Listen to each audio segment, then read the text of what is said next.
My dear students, this is your Mary teacher and welcome to my YouTube channel Mary's Thoughts and Talks. Think how important are our words and deeds. Do our words and deeds give a soothing effect to others? Do our deeds and words help in strengthening our relationship with others?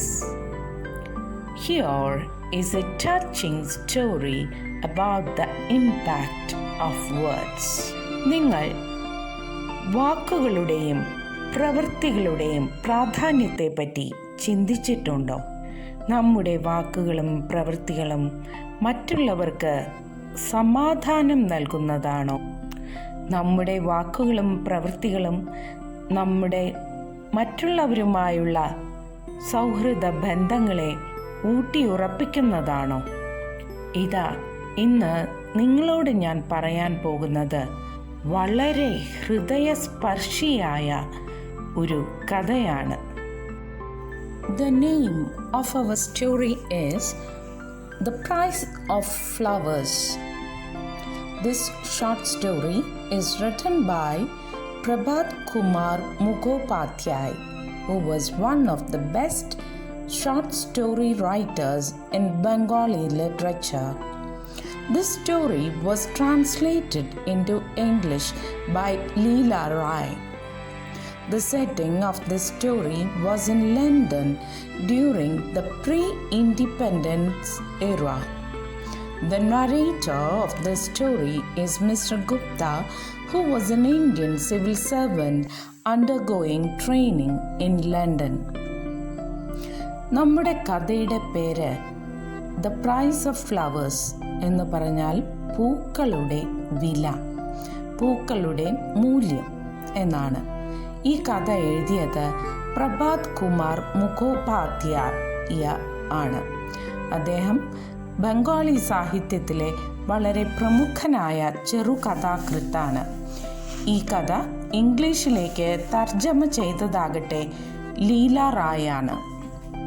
ഈ കഥ നടക്കുന്നത് ഇന്ത്യക്ക് സ്വാതന്ത്ര്യം ലഭിക്കുന്നതിന് മുമ്പുള്ള കാലഘട്ടത്തിലാണ്. ലണ്ടനിൽ വെച്ചാണ് കഥ നടക്കുന്നത്. കഥ പറയുന്ന വ്യക്തി, കഥയിലെ കേന്ദ്ര കഥാപാത്രം തന്നെയാണ്. അദ്ദേഹത്തിൻ്റെ പേരാണ് ഗുപ്ത. അദ്ദേഹം ഇന്ത്യൻ സിവിൽ ജോലിക്കാരനാണ്. ലണ്ടനിലെ പരിശീലനത്തിനായി എത്തിയിരിക്കുന്നതാണ്. It was nearly 1 o'clock and I was feeling hungry. So I went to a nearby vegetarian restaurant in St. Martin's Lane. Lunch hours in London were not so crowded in those days. I sat at a table and opened the newspaper. ഏതാണ്ട് ഉച്ച സമയം 1 മണിയോട് അടുക്കുന്നു. എനിക്ക് നല്ല വിശപ്പ് തോന്നി. അതുകൊണ്ട് തന്നെ ഞാൻ സെയിൻറ്റ് മാർട്ടിൻസ് വഴിയിലുള്ള ഒരു വെജിറ്റേറിയൻ റെസ്റ്റോറൻറ്റിലേക്ക് ചെന്നു. ഉച്ച സമയത്ത് ലണ്ടനിലെ റെസ്റ്റോറൻറ്റുകളിൽ അധികം തിരക്കുണ്ടാകാറില്ല. ഞാൻ ഒരു മേശക്കരികിലായി ഇടം പിടിച്ചു. പത്രമെടുത്ത് വായിക്കാനായി തുടങ്ങി. A waitress came and waited for my order. I glanced at the menu and gave orders for food. At that time, my attention turned to a young English girl. She had been watching me with interested surprise. The girl was 14. From her clothes, I could see that she was poor. Her hair hung in a heavy stream down her neck. She had large eyes with sad expression. I watched her without her notice. The waitress brought the bill. Bills are paid at the desk near the door. പരിചാരിക എൻ്റെ അരികിൽ വന്ന് ഓർഡറിനായി കാത്തുനിന്നു. ഞാൻ മെനുവിൽ നോക്കി ഭക്ഷണത്തിനായി order കൊടുത്തു. ആ സമയം എൻ്റെ ശ്രദ്ധ വളരെ ചെറുപ്പക്കാരിയായ ഒരു ഇംഗ്ലീഷുകാരി പെൺകുട്ടിയിൽ പതിഞ്ഞു. അവൾ എന്നെ വളരെ കൗതുകത്തോടുകൂടി ശ്രദ്ധിച്ചിരിക്കുകയായിരുന്നു. ആ പെൺകുട്ടിക്ക് ഒരു 13-14 വയസ്സ് പ്രായം കാണും. അവളുടെ വസ്ത്രധാരണത്തിൽ നിന്നും എനിക്ക് അവൾ വളരെ പാവപ്പെട്ട വീട്ടിലേതാണെന്ന് മനസ്സിലായി. അവളുടെ മുടി തോളിറങ്ങി നീളത്തിൽ കിടക്കുന്നുണ്ട്. അവൾക്ക് വലിയ കണ്ണുകളാണെങ്കിലും അതിൽ ശോകഭാവമാണ് ഉണ്ടായിരുന്നത്. ഞാൻ അവളറിയാതെ അവളെ ശ്രദ്ധിച്ചു. പരിചാരിക ബില്ല് കൊണ്ടുവന്ന് തന്നു. ഭക്ഷണത്തിന് ശേഷം പണം വാതിലിനരികിലുള്ള ബില്ലടയ്ക്കുന്ന സ്ഥലത്ത് ചെന്ന് ഞാൻ കൊടുത്തു. When the girl paid the bill, she asked the cashier in a low voice whether I was an Indian. Then the girl wanted to know whether I was a frequent visitor. The cashier said that she has not seen me before. The girl looked at me with some kind of surprise and went out. ആ പെൺകുട്ടി ഭക്ഷണത്തിന് ശേഷം പണം അടച്ചപ്പോൾ കാഷ്യറിനോട് വളരെ പതിഞ്ഞ സ്വരത്തിൽ ചോദിച്ചു, ഞാനൊരു ഇന്ത്യക്കാരനാണോ എന്ന്. അതിനുശേഷം ആ പെൺകുട്ടിക്ക് അറിയേണ്ടത് ഞാൻ ആ റെസ്റ്റോറൻറ്റിൽ ഇടയ്ക്കിടയ്ക്ക് വരാറുണ്ടോ എന്നായിരുന്നു. എന്നാൽ കാഷ്യർ എന്നെ മുൻപ് കണ്ടിട്ടില്ല എന്ന് മറുപടി പറഞ്ഞു. ആ പെൺകുട്ടി എന്നെ ഒട്ടൊരു ആശ്ചര്യത്തോടെ നോക്കിയതിനു ശേഷം പുറത്തേക്ക് പോയി. Her interest in me aroused my interest in her. I asked the waitress if she knew the girl who just went away. The waitress said that she used to take her lunch there on Saturdays. I wanted to know who she was. The waitress said that she might be a worker in a nearby shop. I wanted to know how she knew that. The waitress replied that Saturday is the pay day. It is then the girl comes. On other days, she could not afford lunch. I felt sympathy for the poor girl. അവൾക്ക് എന്നിലുള്ള താല്പര്യം എനിക്ക് അവളിൽ കൗതുകം ജനിപ്പിച്ചു. ഞാൻ അവിടെയുള്ള പരിചാരികയോട് ഈ പെൺകുട്ടിയെ അറിയുമോ എന്ന് ചോദിച്ചു. അവൾ പറഞ്ഞു, അവൾ അവിടെ ശനിയാഴ്ചകളിൽ ഉച്ചഭക്ഷണം കഴിക്കാനായി വരാറുണ്ടെന്ന്. അവൾ ആരാണെന്നറിയുമോ എന്ന് ഞാൻ പിന്നീട് ചോദിച്ചു. അതിന് പരിചാരിക മറുപടി പറഞ്ഞത് അവൾ അവിടെ അടുത്തുള്ള കടയിൽ ജോലിയെടുക്കുന്ന ഒരു കുട്ടിയാണ് എന്നാണ്. എനിക്ക് പിന്നീട് അറിയേണ്ടത് എങ്ങനെയാണ് അവൾ അവിടെ അടുത്തുള്ള കടയിലാണ് ജോലി എടുക്കുന്നതെന്ന് മനസ്സിലായത് എന്നാണ്. അതിന് പരിചാരിക മറുപടി പറഞ്ഞു, ശനിയാഴ്ചകളിലാണ് അവർക്ക് ശമ്പളം ലഭിക്കുന്നത്. അതുകൊണ്ട് ഈ പെൺകുട്ടി ശനിയാഴ്ചകളിൽ അവിടെ ഉച്ചഭക്ഷണം കഴിക്കുന്നതിനായി വരും. ബാക്കിയുള്ള ദിവസങ്ങളിൽ ആ കുട്ടിക്ക് ആഹാരത്തിനു വേണ്ടി പണം ചിലവാക്കാനുള്ളത് കയ്യിലില്ല. എനിക്ക് ആ പെൺകുട്ടിയോട് വളരെയധികം ദയ തോന്നി. 1 week passed. Saturday came again. I went to the vegetarian restaurant and saw her sitting at the same table as before. I took a chair opposite to hers and said, "Good afternoon." She greeted me back. Slowly, I started a conversation. She asked me if I was an Indian. Then she wanted to know if I was a vegetarian. I asked her why she wanted to know that. She replied that she had heard that all Indians are vegetarians. I wanted to know how she knew things about India. She said that her elder brother was a soldier in India. I learned that her only guardian was this elder brother. She lived with her old widowed mother. ഒരാഴ്ച കടന്നുപോയി. ശനിയാഴ്ച വീണ്ടും വന്നു. ഞാൻ പതിവ് പോലെ ആ vegetarian റെസ്റ്റോറൻറ്റിലേക്ക് ചെന്നു. അവിടെ ഒരു മേശക്കരികിൽ അവൾ ഇരിപ്പുണ്ടായിരുന്നു. ഞാൻ അവൾക്ക് എതിർവശത്തായി ഇടം പിടിച്ചു. അവളെ അഭിസംബോധന ചെയ്തു. അവൾ തിരിച്ചും. പതിയെ ഞാൻ അവളുമായി ഒരു സംഭാഷണത്തിൽ ഏർപ്പെട്ടു. അവൾ എന്നോട് ചോദിച്ചു, താങ്കൾ ഒരു ഇന്ത്യക്കാരനാണോ? അതിനുശേഷം അവൾ എന്നോട് ചോദിച്ചു, താങ്കൾ ഒരു വെജിറ്റേറിയൻ ആണോ? അവൾ എന്തിനാണ് ഇതൊക്കെ അറിയുന്നത് എന്ന് ഞാൻ അവളോട് ചോദിച്ചു. അതിനവൾ മറുപടിയായി പറഞ്ഞത്, ഇന്ത്യക്കാരെല്ലാം വെജിറ്റേറിയൻസ് ആണ് എന്നുള്ളതാണ് അവളുടെ ധാരണ എന്ന്. അവൾക്ക് എങ്ങനെയാണ് ഇന്ത്യയെക്കുറിച്ച് അറിയുന്നത് എന്ന് ഞാൻ അവളോട് ചോദിച്ചു. അവൾ പറഞ്ഞു, അവളുടെ മൂത്ത സഹോദരൻ ഇന്ത്യയിൽ ഒരു പട്ടാളക്കാരനാണ് എന്ന്.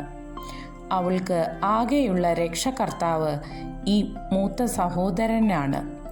അവൾ വയസ്സായ വിധവയായ അമ്മയോടൊപ്പമാണ് താമസിക്കുന്നത്. She said that her mother was worried because they did not have a letter from her brother for a long time. People have told her that India was full of tigers, snakes, and fevers. She thinks that something has happened to him. I told her that how could people live if it were full of these things? Then the girl was happy. I wanted to see her mother. I had no opportunity to visit a poor English house before. I wanted to know how the people lived there. I told her of my plan to visit her home someday. Then she asked me if I could go with her right there and then. She asked if such a visit would disturb my work. I told her that I was free. We finished our lunch and got up together. ഒരു ദിവസം അവളുടെ വീട് സന്ദർശിക്കണമെന്ന് എനിക്ക് ആഗ്രഹമുണ്ട് എന്ന് ഞാൻ അവളോട് പറഞ്ഞു. അപ്പോൾ തന്നെ അവൾ തൻ്റെ വീട്ടിലേക്ക് എന്നെ ക്ഷണിച്ചു. ഇത്തരം ഒരു സന്ദർശനം താങ്കളുടെ തൊഴിലിനെ അലോസരപ്പെടുത്തുകയില്ലല്ലോ എന്നവൾ ചോദിക്കുകയാണ്. ഞാൻ ഒഴിവുള്ള സമയമാണ് എന്ന് അവളെ അറിയിക്കുന്നു. ഞങ്ങളുടെ ഭക്ഷണം തീർന്നപ്പോൾ ഞങ്ങൾ രണ്ടുപേരും ഒരുമിച്ച് ഇറങ്ങി. On our way home, she told her name was Alice Margaret Clifford. Then she said that she works as typist in the civil service stores. She laughingly said that she was usually called Maggie. She hates working as typist because it's a mechanical work. She wanted to be a secretary. She was eager to grow up because then she would be paid more. അവളുടെ വീട്ടിലേക്കുള്ള വഴിയിൽ നടക്കുമ്പോൾ അവൾ എന്നോട് പറഞ്ഞു, അവളുടെ പേര് Alice Margaret Clifford എന്നാണെന്ന്. അവൾ സിവിൽ സർവീസ് സ്റ്റോറിൽ ടൈപ്പിസ്റ്റായി ജോലിയെടുക്കുകയാണ്. അവൾ പുഞ്ചിരിച്ചുകൊണ്ട് പറഞ്ഞു, മറ്റുള്ളവർ അവളെ മാഗി എന്നാണ് വിളിക്കാറെന്ന്. അവൾക്ക് ടൈപ്പിസ്റ്റായി ജോലിയെടുക്കുന്നത് വെറുപ്പാണ്. കാരണം അതൊരു യാന്ത്രികമായ തൊഴിലാണ്. അവൾക്ക് ഒരു സെക്രട്ടറി ആകുവാനാണ് ആഗ്രഹം. പെട്ടെന്ന് വലുതാവണം എന്നാണ് അവളുടെ ആശ. എങ്കിൽ മാത്രമേ അവൾക്ക് കുറച്ചുകൂടി നല്ല വേതനം ലഭിക്കുകയുള്ളൂ. We arrived at Lambeth, an area where poor people lived. She told me that if she became a secretary, she would take her mother away from that place. She then said that she has heard many Indians have magic powers and they are called yogis. She thought that I was a yogi because she met me at that vegetarian restaurant. ഞങ്ങൾ ലാംബത്തിലെത്തി. ലാംബത്ത് വളരെ പാവപ്പെട്ട ആളുകൾ താമസിക്കുന്ന ഇടമാണ്. അവൾ പറയുകയാണ്, അവളൊരു secretary ആയാൽ അവളുടെ അമ്മയെ ആ സ്ഥലത്ത് നിന്ന് അവൾ കുറച്ചുകൂടി ഭേദപ്പെട്ട സ്ഥലത്തേക്ക് മാറ്റി താമസിപ്പിക്കുമെന്ന്. അതിനുശേഷം അവൾ തൻ്റെ ധാരണ വെളിപ്പെടുത്തുകയാണ്. ഇന്ത്യക്കാർക്ക് അത്ഭുതകരമായ ശക്തിയുണ്ട് എന്ന് താൻ കേട്ടിട്ടുണ്ടല്ലോ എന്ന്. അവരെ യോഗി എന്നല്ലേ വിളിക്കാറ് എന്നും അവൾ ചോദിക്കുകയാണ്. കാരണം യോഗികളെല്ലാം പച്ചക്കറി കഴിക്കുന്നവരാണല്ലോ. അവൾ എന്നെ കണ്ടുമുട്ടിയതും ഒരു vegetarian റെസ്റ്റോറൻറ്റിലാണല്ലോ. We reached a narrow doorway. Maggie opened the door with a small key. Her mother was in the kitchen below. London streets are above ground. Kitchens are often below street level. Maggie asked me if I could go to the kitchen with her. She introduced me to her mother. "This is Mr. Gupta, mother." I held out my hand. The mother said, "Excuse me," and held out her hands covered with flour. She said that it being Saturday, she was making cakes to sell them. That was the way they made their living. It was a hard life. ഞങ്ങൾ ഒരിടുങ്ങിയ ഇടനാഴിയിലെത്തി. Maggi തൻ്റെ കയ്യിലുള്ള ചെറിയ താക്കോലെടുത്ത് വാതിൽ തുറന്നു. അവളുടെ അമ്മ താഴെ അടുക്കളയിലായിരുന്നു. ലണ്ടനിലെ വഴികളെല്ലാം കുറച്ച് ഉയർന്ന തലത്തിലാണ്. അടുക്കള വളരെ താഴെയാണ്. അതുകൊണ്ട് തന്നെ മാഗി എന്നെ അവളോട് ഒപ്പം അടുക്കളയിലേക്ക് ചെല്ലുവാനായി ക്ഷണിക്കുകയാണ്. അമ്മയ്ക്ക് എന്നെ പരിചയപ്പെടുത്തി. "ഇത് മിസ്റ്റർ ഗുപ്തയാണ്." ഞാൻ അഭിവാദനം ചെയ്യുന്നതിനായി എൻ്റെ കൈ നീട്ടി. അമ്മ തൻ്റെ മൈദ പൊടി നിറഞ്ഞ കൈകൾ കാണിച്ചുകൊണ്ട് പറയുകയാണ് താൻ കേക്കുണ്ടാക്കുന്ന തിരക്കിലാണ് എന്ന്. കേക്കുണ്ടാക്കി വിറ്റിട്ടാണ് ജീവിത വരുമാനം കണ്ടെത്തിയിരുന്നത്. അവരുടെ ജീവിതം എത്ര യാതന നിറഞ്ഞതാണെന്ന് എനിക്ക് മനസ്സിലായി. Saturdays are celebration times in the areas poor people lived because it is their payday and they can spend a little. All kinds of things are sold in push carts. All ingredients for making cake were ready on the table. Mrs. Clifford asked Maggie to take me to the sitting room. She has almost finished her work. I congratulated her for making such excellent cakes. ശനിയാഴ്ചകളിൽ ആഘോഷ ദിവസമാണ് ആ ഇടങ്ങളിൽ. കാരണം പാവപ്പെട്ട ആ ആളുകൾക്ക് തങ്ങളുടെ ശമ്പളം ലഭിക്കുന്നത് അന്നാണ്. അന്ന് അവർക്ക് കുറച്ച് പൈസയെങ്കിലും ചിലവാക്കാനായിട്ട് സാധിക്കും. എല്ലാവിധ സാധനങ്ങളും ഉന്തുവണ്ടികളിൽ അന്ന് വിൽപ്പനയ്ക്കെത്തും. അമ്മ തൻ്റെ മേശയിൽ കേക്കുണ്ടാക്കുന്നതിനുള്ള ചേരുവകളെല്ലാം ഒരുക്കി തയ്യാറാക്കി വച്ചിരിക്കുകയാണ്. മിസ്സസ് ക്ലിഫോർഡ് മാഗിയോട് എന്നെ അതിഥി മുറിയിലേക്ക് ആനയിക്കുവാനായി ആവശ്യപ്പെടുന്നു. അമ്മ തൻ്റെ പണികളെല്ലാം തീർത്തതിന് ശേഷം അങ്ങോട്ടേക്ക് എത്തുകയാണ്. ഇത്രയും രുചിയേറിയ മനോഹരമായ കേക്കുകൾ ഉണ്ടാക്കുന്നതിൽ ഞാൻ മാഗിയുടെ അമ്മയെ അഭിനന്ദിച്ചു. Mrs. Clifford asked me what kind of country India was and whether it was safe to live there. She said that her son was in Punjab working as a soldier. She wanted to know what kind of a place Punjab was. I told her that Punjab was a fine place. There is no fever there. She was happy then. Mrs. Clifford എന്നോട് ഇന്ത്യയെപ്പറ്റി ചോദിച്ചു കൊണ്ടിരുന്നു. അത് ജീവിക്കാൻ പറ്റിയ ഒരു സുരക്ഷിത സ്ഥലമാണോ? കാരണം അവളുടെ മകൻ പഞ്ചാബിലെ ഒരു പട്ടാളക്കാരനായാണ് ജോലി എടുക്കുന്നത്.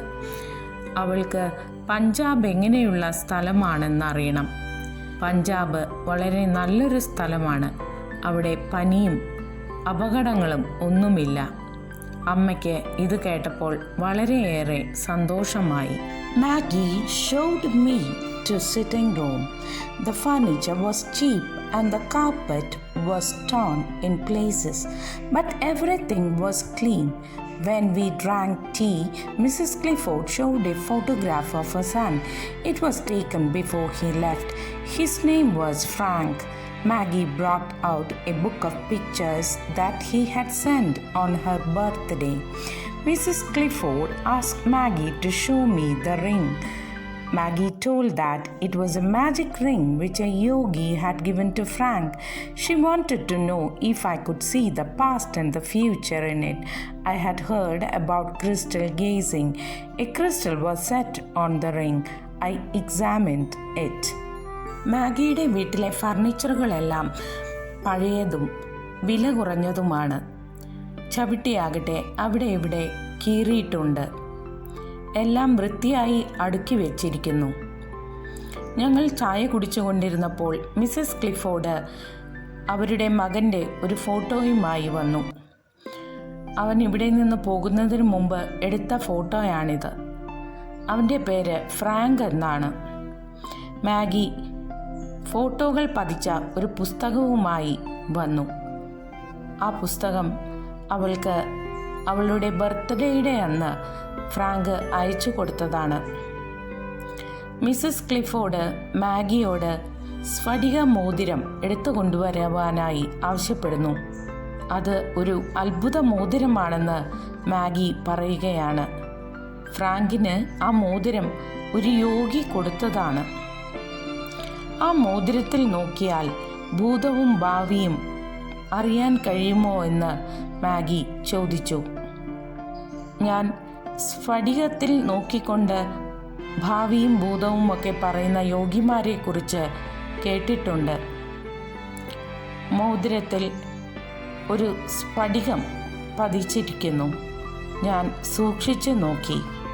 Mrs. Clifford said that if you think about a distant person and look into the ring, you could see him and what he was doing. This is what Yogi had told Frank. Maggie and her mother tried several times and they couldn't see anything. She wanted me to try. I realized that superstition was not limited to India. I did not want to tell that the ring is only a piece of brass with an ordinary piece of glass stuck into it. They believed that Frank had sent them a magical thing. I didn't want to shatter their dreams.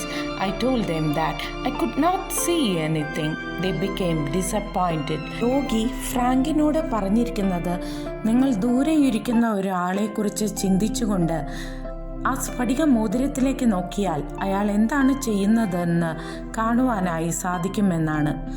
മാഗിയും അമ്മയും ഒരുപാട് തവണ ശ്രമിച്ചുവെങ്കിലും അവർക്കൊന്നും കാണുവാനായി സാധിച്ചില്ല. ഇപ്പോൾ അവർക്ക് ഞാനൊന്ന് പരിശ്രമിച്ച് നോക്കണം.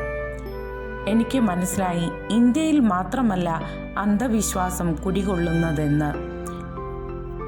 എനിക്ക് അവരോട് ആ മോതിരം വെറും ഒരു ലോഹ കഷ്ണം മാത്രമാണെന്നും അതിൽ സാധാരണ ഒരു ചില്ല് കഷ്ണമാണ് പതിച്ചിരിക്കുന്നതെന്നും പറയണമെന്നുണ്ടായിരുന്നു. പക്ഷേ അവരുടെ സ്വപ്നങ്ങൾ തകർക്കുവാനായി ഞാൻ ആഗ്രഹിച്ചില്ല. അവർ വിശ്വസിച്ചിരുന്നത് ഫ്രാങ്ക് അവർക്ക് ഒരു അത്ഭുത മോതിരം അയച്ചു കൊടുത്തിരിക്കുന്നു എന്നാണ്. ഞാൻ അവരോട് മോതിരം കുറേ നേരം നോക്കിയിരുന്നതിന് ശേഷം പറഞ്ഞു, എനിക്കൊന്നും കാണുവാനായി സാധിക്കുന്നില്ല എന്ന്. അവർ നിരാശരായി. To change the subject, I asked Maggie to play the violin, but she was shy. Then I pleaded to her and told that my sister, who was her age, used to play for me at home. Finally, Maggie agreed. She brought out an old music book. I selected one Scotch song. Maggie played it. When she finished playing it, Mrs. Clifford said that Maggie did not have the opportunity to learn violin. She learned to play the violin herself. അവരുടെ ശ്രദ്ധ തിരിക്കുന്നതിനായി മാഗിയോട് violin വായിക്കുവാനായി ആവശ്യപ്പെട്ടു. പക്ഷേ അവൾ ഒട്ടൊരു നാണത്തോടെ നിഷേധിച്ചു. ഞാൻ അവളോട് പറഞ്ഞു, എൻ്റെ അനിയത്തി നിന്റെ പ്രായമാണ്, അവൾ എനിക്ക് വേണ്ടി വയലിൻ വായിക്കാറുണ്ടെന്ന്. അവസാനം മാഗി സമ്മതിച്ചു. അവളുടെ പഴയ പാട്ടുപുസ്തകം എടുത്തു കൊണ്ടുവന്നു. ഞാനൊരു പഴയ സ്കോച്ച് പാട്ട് സെലക്ട് ചെയ്തു. മിസ്സസ് ക്ലിഫോർഡ് പറഞ്ഞു, മാഗിക്ക് വയലിൻ പഠിക്കുവാനായി ഒരു അവസരമൊന്നും ലഭിച്ചിട്ടില്ല എന്നും അവളെല്ലാം തനിയെ പഠിച്ചെടുത്തതാണ് എന്നും. ഞാൻ അന്ന് വീട്ടിലേക്ക് മടങ്ങുമ്പോൾ അന്നുണ്ടായ സംഭവമെല്ലാം ഓർത്തു. അത് എൻ്റെ ഹൃദയത്തിൽ ആഴത്തിൽ സ്പർശിച്ചു. Months passed. I visited Maggie and her mother several times. Once I took Maggie to the zoo. She rode on the elephant and was very happy. Since there was no news about Frank, I went to India House and made enquiries. I was told the regiment to which Frank belonged was fighting in the northwest frontier. One day I got a postcard from Maggie saying that her mother was very ill and she has not been able to go for work for a week. I took some money and went to Maggie's house. മാസങ്ങൾ കടന്നുപോയി. ഞാൻ മാഗിയെയും അമ്മയെയും പലതവണ സന്ദർശിച്ചു. ഒരു തവണ ഞാൻ മാഗിയെ സൂവിലേക്ക് കൊണ്ടുപോയി. ആനപ്പുറത്ത് അവൾ സവാരി ചെയ്തു. അത് അവൾക്ക് വളരെ സന്തോഷമായി. ഫ്രാങ്കിനെ കുറിച്ച് യാതൊരു വിവരവും ഇല്ലാത്തതുകൊണ്ട് ഞാൻ ഇന്ത്യ ഹൗസിലേക്ക് പോയി ഫ്രാങ്കിനെ കുറിച്ച് അന്വേഷിച്ചു. അവിടുന്ന് കിട്ടിയ വിവരമനുസരിച്ച് ഫ്രാങ്ക് ഇന്ത്യയുടെ വടക്കു പടിഞ്ഞാറേ അതിർത്തിയിൽ യുദ്ധം ചെയ്തുകൊണ്ടിരിക്കുകയാണ് എന്നാണ്. ഒരു ദിവസം എനിക്ക് മാഗിയിൽ നിന്ന് ഒരു പോസ്റ്റ് കാർഡ് ലഭിച്ചു. അമ്മയ്ക്ക് തീരെ സുഖമില്ല, അവൾക്ക് ജോലിക്ക് പോവാനായി സാധിക്കുന്നില്ല എന്നാണ് അതിലെഴുതിയിരുന്നത്. ഞാൻ കുറച്ച് പണവുമായി മാഗിയെ സന്ദർശിച്ചു. She was looking weak. Her eyes were hollow and ringed. I asked about her mother. Maggie said that her condition was serious because she worried about Frank. Then Maggie made a request. She was crying. What could I say to comfort her? Her brother was on the war front. Nobody knew if he was dead or alive. Her mother was her only support on earth. If she lost her, where would this young girl of 13 or 14 go? Maggi വളരെ ക്ഷീണിതയായി കാണപ്പെട്ടു. അവളുടെ കണ്ണുകൾ കുഴിഞ്ഞ് ചുറ്റും കറുത്ത വൃത്തങ്ങൾ കാണപ്പെട്ടു. ഞാൻ അവളോട് അവളുടെ അമ്മയെ കുറിച്ച് ചോദിച്ചു. മാഗി പറഞ്ഞു, അമ്മയുടെ അവസ്ഥ വളരെ ഗുരുതരമാണ്. അമ്മ എപ്പോഴും ഫ്രാങ്കിനെ കുറിച്ച് ചിന്തിച്ച് വിഷമിച്ചു കൊണ്ടിരിക്കുകയാണ്. അതിനുശേഷം മാഗി എന്നോട് ഒരു കാര്യം ആവശ്യപ്പെട്ടു. മാഗി പൊട്ടിക്കരയുകയായിരുന്നു. ഈ കുട്ടിയെ ആശ്വസിപ്പിക്കുവാനായി ഞാൻ എന്ത് ചെയ്യും? അവളുടെ സഹോദരനാകട്ടെ യുദ്ധമുഖത്താണ്, അതിർത്തിയിൽ യുദ്ധം ചെയ്തുകൊണ്ടിരിക്കുകയാണ്. ആർക്കും അറിയില്ല ഫ്രാങ്ക് ജീവിച്ചിരിക്കുന്നുവോ മരിച്ചുപോയോ എന്ന്. Maggie told that the whole day yesterday her mother was telling that if I looked into the crystal ring, I might be able to know something about her son, as I am a Hindu. I told her to fetch me the ring. She was worried what would happen if I didn't see anything. She further told that she had read that Hindus are extremely truth-loving. After looking into the crystal, she wanted me to tell her mother that Frank was all right and he was alive. Would that be wrong? As she spoke, she was crying. Maggi പറഞ്ഞു, തലേദിവസം മുഴുവൻ അമ്മ ഗുപ്തയെ വിളിക്കാനായി ആവശ്യപ്പെട്ടുകൊണ്ടിരിക്കുകയാണ്. കാരണം ഗുപ്ത ഒരു ഹിന്ദുവാണല്ലോ. അയാൾക്ക് മോതിരം നോക്കിക്കഴിഞ്ഞാൽ എന്തെങ്കിലും തൻ്റെ മകനെക്കുറിച്ച് പറയുവാനായി സാധിക്കുമെന്നാണ് അമ്മയുടെ വിശ്വാസം. ഞാൻ മാഗിയോട് ആ മോതിരം കൊണ്ടുവരുവാനായി ആവശ്യപ്പെടുന്നു. പക്ഷേ മാഗിക്ക് ഭയങ്കരമായ ആശങ്കയാണ്. ഞാൻ ആ മോതിരം നോക്കിയിട്ട് ഒന്നും കണ്ടില്ലെങ്കിൽ എന്താണ് സംഭവിക്കുക? അതുകൊണ്ട് തന്നെ അവൾ പറഞ്ഞു, ഹിന്ദുക്കളെല്ലാം സത്യത്തെ ഒരുപാട് സ്നേഹിക്കുന്നവരാണല്ലോ. പക്ഷേ ആ സ്ഫടിക മോതിരം നോക്കിയിട്ട് താങ്കൾ എൻ്റെ അമ്മയെ രക്ഷിക്കുന്നതിനായി ഫ്രാങ്കിന് ഒരു കുഴപ്പവുമില്ല, അവൻ സുഖമായിരിക്കുന്നു എന്ന് പറയണമെന്ന്. അത് ഇത്ര വലിയ തെറ്റാകുമോ? ഇത് പറയുമ്പോൾ Maggi പൊട്ടിക്കരയുകയായിരുന്നു. I thought it over. I'm not a saint. I decided to do it. It would not be a big offense. Even if I didn't see anything, I would tell her mother as she had told me. God would forgive me. Maggie took me to her mother's bedside. I looked into the ring and told her mother that her son was alive and well. She wanted to know if I saw him in the crystal. Without hesitation, I told her I did see him there. Tears of happiness filled her eyes. Mrs. Clifford recovered. ഞാൻ വീണ്ടും ചിന്തിച്ചു, ഞാനൊരു വിശുദ്ധനൊന്നുമല്ലല്ലോ. അതുകൊണ്ട് തന്നെ എനിക്ക് ഒരു കൊച്ചു നുണയൊക്കെ പറയാനായി പറ്റും. അത് വലിയൊരു കുറ്റമൊന്നുമല്ല. ഒരു വ്യക്തിയെ രക്ഷിക്കാനല്ലേ. ഞാൻ ആ സ്ഫടിക മോതിരത്തിൽ ഒന്നും കണ്ടില്ലെങ്കിലും മാഗിയുടെ അമ്മയോട് മാഗി പറഞ്ഞതുപോലെ ഫ്രാങ്കിനെ കണ്ടു എന്ന് പറയും. ദൈവം എന്നോട് ക്ഷമിക്കും. മാഗി എന്നെ അമ്മയുടെ കിടക്കക്കരികിലേക്ക് കൊണ്ടുപോയി. ഞാൻ ആ മോതിരത്തിൽ നോക്കി. അമ്മയോട് പറഞ്ഞു, ഫ്രാങ്ക് ജീവിച്ചിരിപ്പുണ്ട്, സുഖമായിരിക്കുന്നു എന്ന്. അമ്മയ്ക്കറിയണം ഞാൻ ആ സ്ഫടിക മോതിരത്തിൽ ഫ്രാങ്കിനെ കണ്ടുവോ എന്ന്. ഞാൻ അമ്മയ്ക്ക് ഉറപ്പ് കൊടുത്തു, ഞാൻ കണ്ടു ഫ്രാങ്കിനെ എന്ന്. അമ്മയുടെ കണ്ണുകളിൽ ആനന്ദാശ്രുക്കൾ നിറഞ്ഞു. മിസ്സസ് ക്ലിഫോർഡ് സുഖം പ്രാപിച്ചു. It was time to return to India. I wanted to go to Lambeth to say goodbye to Maggie and her mother, but the family was in mourning. Frank had been killed in the fighting. A month ago, Maggie had sent me a card. I calculated from the date and found that Frank had been dead some days before when I told her mother that he was alive. I felt ashamed to face Maggie's mother, so I sent a postcard informing my departure and bidding them goodbye. എനിക്ക് ഇന്ത്യയിലേക്ക് മടങ്ങാനുള്ള സമയമായി. ലാംബത്തിൽ പോയി മാഗിയോട് യാത്ര പറയണമെന്ന് ആഗ്രഹമുണ്ടായിരുന്നു. പക്ഷേ അവരുടെ കുടുംബം ദുഃഖാചരണത്തിലായിരുന്നു. കാരണം ഫ്രാങ്ക് യുദ്ധത്തിൽ മരണപ്പെട്ടിരിക്കുന്നു. ഒരു മാസം മുമ്പ് മാഗി എനിക്കൊരു പോസ്റ്റ് കാർഡ് അയച്ചിരുന്നു. അതിലെഴുതിയ ഡേറ്റിൽ നിന്ന് എനിക്ക് മനസ്സിലായി ഞാൻ അമ്മയോട് അന്ന് ഫ്രാങ്ക് ജീവിച്ചിരിക്കുന്നുവെന്ന് കള്ളം പറയുന്നതിന് മുമ്പേ തന്നെ ഫ്രാങ്ക് മരിച്ചു കഴിഞ്ഞിരുന്നുവെന്ന്. എനിക്ക് സ്വയം അവജ്ഞ തോന്നി. മാഗിയുടെ അമ്മയെ അഭിമുഖീകരിക്കാൻ വിഷമമായിരുന്നു. അതുകൊണ്ട് തന്നെ ഒരു പോസ്റ്റ് കാർഡ് എഴുതി ഞാൻ ഇന്ത്യയിലേക്ക് മടങ്ങുന്ന വിവരം അവരെ അറിയിച്ചു. It was the morning of my last day in London.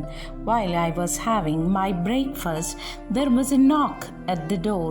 Maggie had come to say goodbye. She was standing in the hall wearing a black dress.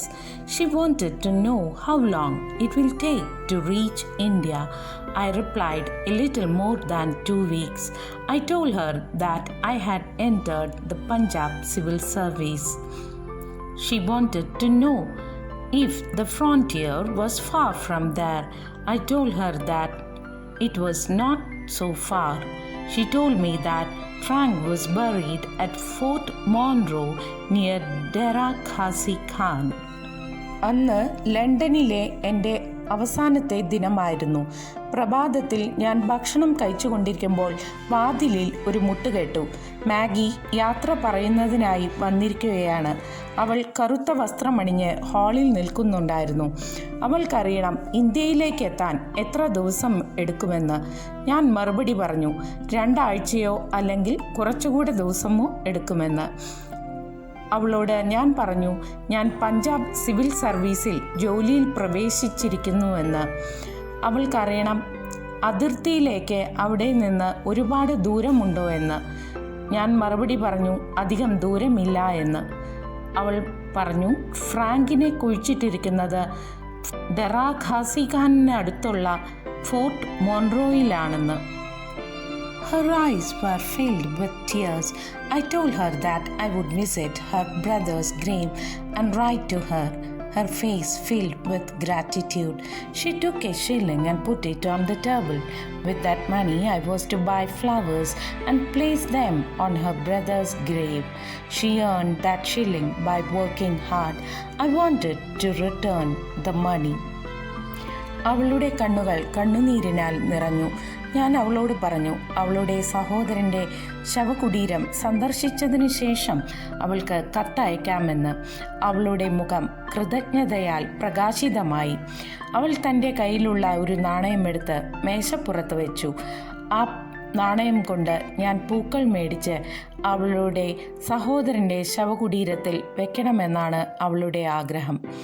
അവൾ ഒരുപാട് കഠിനാധ്വാനം ചെയ്തിട്ടാണ് ആ ഒരു ഷില്ലിങ് നാണയം നേടിയെടുത്തത്. എനിക്ക് ആ പൈസ അവൾക്ക് തിരിച്ചു കൊടുക്കണമെന്ന് ഉണ്ടായിരുന്നു. But I thought again, why should I deprive her of the joy of the sacrifice would give her? The joy of doing it was beyond all price. Moreover, the grief of her heart would be lessened a little. So I picked up the shilling. I promised her that I would buy flowers and put them on her brother's grave. She thanked me and reminded me to write letter to her. Maggie left because it was time to go for her work. I wiped a tear or two from my eyes. I went upstairs to pack my bags. ഞാൻ വീണ്ടും ചിന്തിച്ചു, എന്തിനാണ് ഞാൻ അവളുടെ ഈ ഒരു ചെറിയ സന്തോഷം നഷ്ടപ്പെടുത്തുന്നത്? അവൾക്ക് ആ പൂക്കൾ അതിൻ്റെ വില അളക്കാനാവാത്തതാണ്. അതുമാത്രമല്ല, അവളുടെ ഹൃദയത്തിലെ ദുഃഖം കുറയുകയും ചെയ്യും. അതുകൊണ്ട് ഞാൻ ആ നാണയം കയ്യിലെടുത്തു. അവൾക്ക് ഉറപ്പ് കൊടുത്തു പൂക്കൾ മേടിച്ച് അവളുടെ സഹോദരൻ്റെ ശവകുടീരത്തിൽ അർപ്പിക്കാമെന്ന്. അവൾ ഒരുപാട് നന്ദി പറഞ്ഞു. എന്നോട് കത്തുകൾ എഴുതണമെന്നും പറഞ്ഞു. അവൾക്ക് ജോലിയിൽ പ്രവേശിക്കാൻ സമയമായതുകൊണ്ട് എന്നോട് യാത്ര പറഞ്ഞുകൊണ്ട് അവിടെ നിന്നിറങ്ങി. ഞാൻ മുകളിലേക്ക് എൻ്റെ ബാഗുകൾ പാക്ക് ചെയ്യുന്നതിനായി കയറി. കണ്ണിൽ നിന്ന് ഇറ്റിറ്റ് വീണ കണ്ണുനീർത്തുള്ളികൾ തുടച്ചുകൊണ്ട്. In the story, what is the price of those flowers? It is not certainly 1 shilling. The flowers are priceless when we consider Maggie's deep love towards her brother. So the title of the story is an apt one. ഈ കഥയിൽ പൂക്കളുടെ വില എത്രയാണ്? നിങ്ങൾക്ക് വിലയിടാൻ പറ്റുമോ? ഒരിക്കലും ആ ഒരു നാണയമല്ല ആ പൂക്കളുടെ വില. മാഗിക്ക് തൻ്റെ സഹോദരനോടുള്ള അഗാധമായ സ്നേഹം, അതിൻ്റെ മൂല്യം അളക്കാനാവാത്തതാണ്. അതുകൊണ്ട് തന്നെ ഈ കഥയുടെ തലക്കെട്ടും വളരെ അർത്ഥവത്താണ്, അനുയോജ്യമാണ്. So dear students, I'll come back with another very interesting topic. So please wait. Thank you.